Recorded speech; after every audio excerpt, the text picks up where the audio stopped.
होता है, माइग्रेन का मतलब क्या है, और माइग्रेन सिर में दर्द, हेडेक्स, स्ट्रेस लेवल होने की वजह से होता है या क्यों होता है, उस टाइम हमें क्या खाना चाहिए, क्या चीज़ अपने अपनाना चाहिए ताकि मेडिसिन से कम मेडिसिन हमें यूज़ करना पड़े। सो आज मैं बहुत ही डीपली से आपको मैं दिखाने वाला भी हूँ, लाइव समझाने वाला भी हूँ, बहुत ही डीपली से आपको मैं लाइव दिखाऊंगा कि आजकल इंडिया में हेडेक के पेशेंट्स, डिप्रेशन के पेशेंट्स कितने ज़्यादा हैं और वो महीने में कितने रुपये अपने बॉडी के ऊपर खर्च कर रहे हैं। यस, तो इस वीडियो को स्किप नहीं करना है। फिर से मेरा वही क्वेश्चन है, स्किप आप कर जाते हैं, एंड तक नहीं देखते हैं, तो एंड तक देखेंगे तो ये आपको समझ में आएगा, क्योंकि आप लोगों के लिए मैं इतना मेहनत कर रहा हूँ ना, तो आपको भी फर्ज बनता है कि मैं क्या बताने की कोशिश कर रहा हूँ। और विदाउट मेडिसिन से, यहाँ पे कोई हम किसी तरह के दवा हम नहीं देते हैं, क्योंकि हम इंटरनेशनली हम डाइटिशियन न्यूट्रिशन से। यस, आप लोग ढूंढेंगे तो आप मिलेंगे, लेकिन आपके घर बैठे आपको इस सारी चीज़ प्रोवाइड करवाए जा रहे हैं हमारे हेल्थ कम्युनिटी के द्वारा। यस, सो बने रहिए इस वीडियो में, और हम फिर आपको लेकर चलते हैं स्क्रीन के ऊपर, जहां पर हम आपको लाइव दिखाएंगे कि कुछ ऐसे संस्था हैं जो कि रिसर्च करने के बाद ये सब मालूम पड़ा है कि डिप्रेशन के हेडेक की वजह से लोग कितने रुपए अपने बॉडी पे खर्च कर रहे हैं। आइए हम देखते हैं। हमारी डेली लाइफ का एक कॉमन पार्ट है। स्ट्रेस हमेशा के लिए कोई बुरी चीज़ नहीं है। जैसा कि जब आप किसी स्पोर्ट में हिस्सा लेते हैं या कोई पब्लिक स्पीच करते हैं, तो ये स्ट्रेस आपकी बॉडी को एक्स्ट्रा बूस्ट मुहैया करता है। लेकिन जब आप किसी मुसलसल स्ट्रेस में मुब्तला रहते हैं, जैसा कि शादी का टूटना, किसी करीबी की मौत, जॉब की टेंशन या जॉब में ज़रूरत से ज़्यादा काम करना वगैरह, ये सारे स्ट्रेसेस आपकी बॉडी और दिमाग में नेगेटिव चेंजेस लेकर आते हैं। इंसानी दिमाग पर क्रॉनिक स्ट्रेस के साइड इफ़ेक्ट्स को समझने से पहले स्ट्रेस की साइंस को समझ लेते हैं।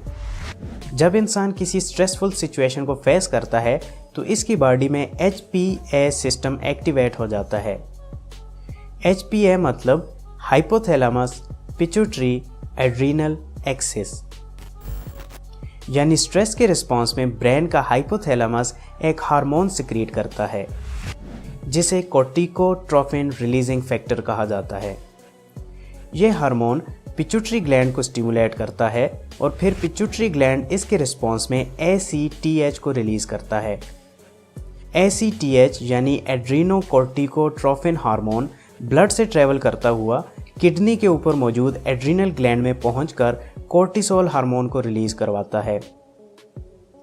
कोर्टिसोल हार्मोन को आमतौर पर स्ट्रेस हार्मोन भी कहा जाता है। अब क्योंकि यह हार्मोन स्ट्रेस के रिस्पॉन्स में रिलीज होता है, तो यह हार्मोन स्ट्रेस को डील करने के लिए आपकी बॉडी में कुछ चेंजेस लेकर आता है। जैसा कि यह हार्मोन आपकी बॉडी के नॉन एसेंशियल प्रोसेसेस को स्लो कर देता है, जैसा कि डाइजेशन, रिप्रोडक्शन और इम्यून फंक्शन वगैरह। ये प्रोसेसेस चूँकि बॉडी की एनर्जी को यूज़ करते हैं, इसलिए इनके स्लो होने की वजह से कुछ एनर्जी सेव हो जाती है। तो हमारी बॉडी इस एक्स्ट्रा एनर्जी को स्ट्रेस सिचुएशन को ओवरकम करने के लिए यूज़ करती है। इसके अलावा कोर्टिसोल हार्मोन हमारी बॉडी में शुगर के लेवल को भी इंक्रीज़ करता है, ताकि स्ट्रेस से निपटने के लिए ज़्यादा से ज़्यादा एनर्जी बॉडी में मौजूद हो। फिर जैसे ही हम स्ट्रेसफुल सिचुएशन से निकलते हैं, तो हमारे ब्रेन में मौजूद हिप्पोकैम्पस इस कोर्टिसोल के लेवल को दोबारा से कम कर देता है। अब शॉर्ट टर्म के लिए तो ये सारी चेंजेस हमारे जिस्म के लिए ठीक हैं, लेकिन जब हम मुसलसल स्ट्रेस में रहने लगते हैं, तो कोर्टिसोल हार्मोन का हाई लेवल हमारे जिस्म के साथ साथ ब्रेन पर भी बहुत सारे नेगेटिव इम्पैक्ट डालता है। तो आइए जानते हैं कि स्ट्रेस के हमारे ब्रेन पर क्या साइड इफ़ेक्ट्स हैं। Number 1, stress increase mental illness. Researchers के मुताबिक स्ट्रेस से हमारे ब्रेन में मौजूद माइलिन प्रोड्यूसिंग सेल्स ज़्यादा होने लगते हैं। माइलिन एक इंसुलेटिंग फैटी मटेरियल है और इसके ज़्यादा होने की वजह से ब्रेन में मौजूद न्यूरॉन सेल्स में गैप बढ़ने लगता है, जिसकी वजह से कम्युनिकेशन स्किल्स में बैलेंस और टाइमिंग नहीं रहती और फिर आप ठीक तरीके से कम्युनिकेट नहीं कर पाते। Number 2, stress kills brain cells. हमारे ब्रेन का एक रीजन हिप्पोकैम्पस है, जहां पर मुसलसल नए ब्रेन सेल्स बनते रहते हैं। लेकिन जब हम क्रॉनिक स्ट्रेस को फेस करते हैं, तो न सिर्फ कोर्टिसोल हार्मोन हमारे ब्रेन के सेल्स को किल करता है, बल्कि नए बनने वाले सेल्स के प्रोसेसेस को भी डिस्टर्ब करता है। और ज़्यादातर इसी वजह से बड़ी एज के लोगों में अल्जाइमर डिजीज़ की शिकायत आती है। इस डिजीज़ को डिटेल में फिर किसी वीडियो में डिस्कस करेंगे। Number 3, stress hurts your memory. Brain का हिप्पोकैम्पस हमारी लर्निंग और मेमोरी में बहुत अहम रोल अदा करता है, लेकिन जब हम क्रॉनिक स्ट्रेस में जाते हैं तो हमारा हिप्पोकैम्पस ठीक से फंक्शन नहीं कर पाता, जिससे हमारी मेमोरी वीक होने लगती है और साथ में डिप्रेशन भी जन्म लेता है। Number 4, stress shrink the brain. Stress से क्योंकि हमारे ब्रेन के सेल्स ख़त्म होना शुरू हो जाते हैं तो इससे हमारे ब्रेन का वॉल्यूम भी कम होने लगता है। ख़ास तौर पर हमारे ब्रेन का प्री फ्रंटल कॉर्टेक्स का रीजन, जिसकी वजह से हमारी कंसंट्रेशन, डिसीजन मेकिंग, जजमेंट और सोशल इंटरेक्शन की सलाहियत डिस्टर्ब होती है। ये तो बात होगी साइड इफ़ेक्ट्स की। अब हम जानने की कोशिश करते हैं कि क्या कोई ऐसा तरीका है जिससे हम अपने क्रॉनिक स्ट्रेस को कम या फिर ख़त्म कर सकें ताकि हमारा ब्रेन हेल्दी रहे। जी हाँ, हम एक्सरसाइज कि आप ऐसे तरीके अपनाएं जिससे आपका डोपामाइन, सेरोटोनिन, बहुत ऐसे हार्मोन्स हैं 3-4 प्रकार के जो कि आपके ब्रेन के अंदर डेवलप होंगे तो आपका हैप्पीनेस भी फ़ायदा करेगा, आपके लव की तरफ इंटरेक्ट भी करेगा, बहुत ज़्यादा उसका बेनिफिट्स है। में सिरदर्द की बढ़ती सिरदर्दी का एक विश्लेषण करेंगे। आपने सोचा नहीं होगा कि कभी कोई आपसे इस बारे में बात करेगा। भारत के एक बड़े अस्पताल ने एक स्टडी की और उसमें यह पता चला कि शहरों में रहने वाले लोगों में स्ट्रेस, एंजाइटी और माइग्रेन की वजह से हेडेक यानी सिरदर्द की शिकायत बहुत तेजी से बढ़ रही है। आप भी थोड़ा सा सोचिए, क्या हाल के दिनों में आपको भी सिरदर्द ज्यादा रहने लगा है? अनुमान है कि भारत में लगभग 49 करोड़ लोग ऐसे हैं जिन्हें महीने में कम से कम 2 बार सिरदर्द होता है। लेकिन हैरानी की बात यह है कि इनमें से ज्यादातर लोग कभी भी अपने सिरदर्द के इलाज के लिए डॉक्टर के पास नहीं जाते। आप में से भी ज्यादातर लोग सिरदर्द होता है अगर तो डॉक्टर के पास नहीं जाते होंगे। इसकी जगह ज्यादातर लोग खुद अपने डॉक्टर बन जाते हैं। और इससे भी बड़ी बात यह है कि भारत में ज्यादातर लोग ऐसे हैं जो सिरदर्द होने पर दिन में 2 वक्त पेन किलर ऐसे खाते हैं जैसे वो 2 वक्त की रोटी खाते हैं। जैसे ही सिरदर्द हुआ वैसे ही कोई ना कोई गोली ले ली। इस समय भारत के लोग सिरदर्द की दवाइयों पर हर साल, आपको विश्वास नहीं होगा, सिरदर्द की दवाइयों पर हर साल हमारे देश के लोग 9,000 करोड़ रुपए खर्च कर देते हैं। 9,000 करोड़, यानी सिरदर्द एक बहुत बड़ा उद्योग बन चुका है। और अनुमान है कि यह खर्च अगले 3 वर्षों में 15,000 करोड़ रुपए तक पहुंच जाएगा। और भारत में हर साल लोग सिरदर्द की 1,000 करोड़ से ज्यादा गोलियां खाएंगे। 1,000 करोड़ गोलियां। और खतरनाक बात यह है कि सिरदर्द की यही करोड़ों गोलियां भारत के करोड़ों लोगों का सबसे बड़ा सिरदर्द बन जाएंगी, क्योंकि ये गोलियां इस सिरदर्द का सही इलाज है ही नहीं।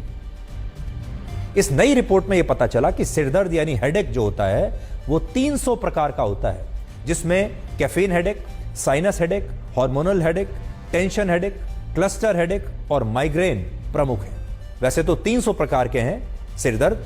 आपको उन 300 प्रकार में से कौन सा सिरदर्द हो रहा है आपको भी नहीं पता होगा। और इनमें भी भारत के लोगों को होने वाले सिरदर्द की सबसे बड़ी वजह है क्लस्टर हेडेक और माइग्रेन। और अभी भारत में 15 करोड़ लोगों को माइग्रेन और स्ट्रेस की शिकायत है, यानी तनाव, टेंशन। लेकिन इनमें से ज्यादातर लोग ऐसे हैं जो क्लस्टर हेडेक और माइग्रेन के सिरदर्द में बिना डॉक्टर की सलाह के नियमित रूप से कोई ना कोई पेन किलर खा लेते हैं। लेकिन इस नई रिपोर्ट में बताया गया है कि अगर किसी व्यक्ति को 1 महीने में 4 या उससे ज्यादा बार सिरदर्द होता है तो यह किसी गंभीर बीमारी का लक्षण हो सकता है। और ऐसी स्थिति में लोगों को बिना देर किए तुरंत डॉक्टर से मिलना चाहिए।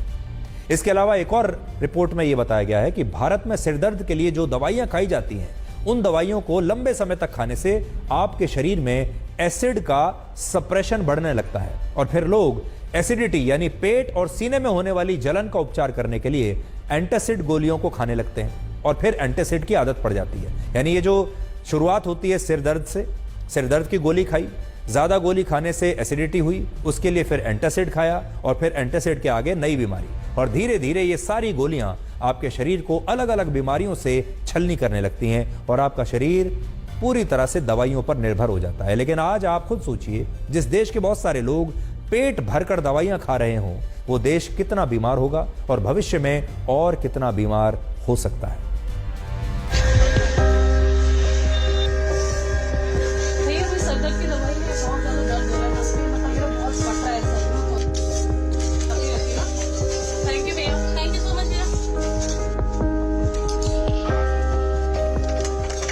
आप हमको ये बताइए कि दिन के अंदर पानी अगर 10 कस्टमर के आसपास आते हैं तो उसमें से कितने लोग सिर दर्द की गोली लेने आते मैम कम से कम 6 से 7 लोग आते हैं डेली सर दर्द की दवाई लेने। हैं? और सबसे आपके हिसाब से सबसे कॉमन जो दवाइयां हैं सिर दर्द की वो कौन कौन सी गोलियां हैं? क्रोसिन हो गई मैम, पैरासीटामोल, सैडोन, बस यही होती है मैम सर दर्द की। आप ये बताइए कि ज्यादातर जो पेशेंट्स आते हैं या ओवर द काउंटर आते हैं तो हिंदुस्तान के अंदर सिर दर्द एक बहुत बड़ी बीमारी से स्ट्रेस लेवल बढ़ाने की वजह से, ज़्यादा डिप्रेशन में जाने की वजह से आजकल लोग अपने हेल्थ पे कितने ज़्यादा मेडिसिन दे रहे हैं, खा रहे हैं, यूज़ कर रहे हैं, जिसका साइड इफ़ेक्ट जो है ना बहुत ही ज़्यादा है। क्या साइड इफ़ेक्ट हो सकता है? आपने शायद मेरा वीडियो पहले देखे होंगे कि ज़्यादा मेडिसिन खाने से क्या इफेक्ट पड़ता है हमारे बॉडी के ऊपर, तो उसका लिंक जो है डिस्क्रिप्शन में डाल दूंगा, आप वहाँ से चेक कर सकते हैं। सो बी केयरफुल। आप लोग हेडेक में आकर, टेंशन्स में आकर, डिप्रेशंस में आकर ना कोई ऐसा गलत चीज़ यूज़ ना करें जिससे आपका ऑर्गन्स ज़्यादा डैमेज हो। बी केयरफुल प्लीज़, आपसे रिक्वेस्ट है कि आप ऐसे तरीके अपनाएं जिससे आपका डोपामाइन, सेरोटोनिन, बहुत ऐसे हार्मोन्स हैं 3-4 प्रकार के जो कि आपके ब्रेन के अंदर डेवलप होंगे, तो आपका हैप्पीनेस भी फायदा करेगा, आपकी लव की तरफ इंटरेक्ट भी करेगा, बहुत ज़्यादा उसका बेनिफिट्स है। सो उम्मीद करूँगा आज का वीडियो आप लोगों को बहुत ही अच्छा लगा होगा। आप चाहते हैं कि इससे हम कैसे बच सकते हैं, आपके ये क्वेश्चंस होंगे कि सर इतने सारे तो आपने हमें बता दिए, बट इससे हम बच कैसे सकते हैं विदाउट मेडिसिन से। सो आपके लिए गुड न्यूज़ है कि आप हमारे हेल्थी कम्युनिटी में भी आकर विजिट कर सकते हैं विथ जूम के साथ घर बैठे। ये यहाँ पे कोई फेक नहीं होती है, आप वहाँ पे देखिए, समझिए, देन उसके बाद आप डिस्कस कर सकते हैं। उसके लिए आप मुझे व्हाट्सएप पे, इंस्टाग्राम पे आप हमें कांटेक्ट कर सकते हैं। इसका डिस्क्रिप्शन में उसका लिंक भी डालूंगा। Thank you so much. खुश रहें, मस्त रहें, स्वस्थ रहें।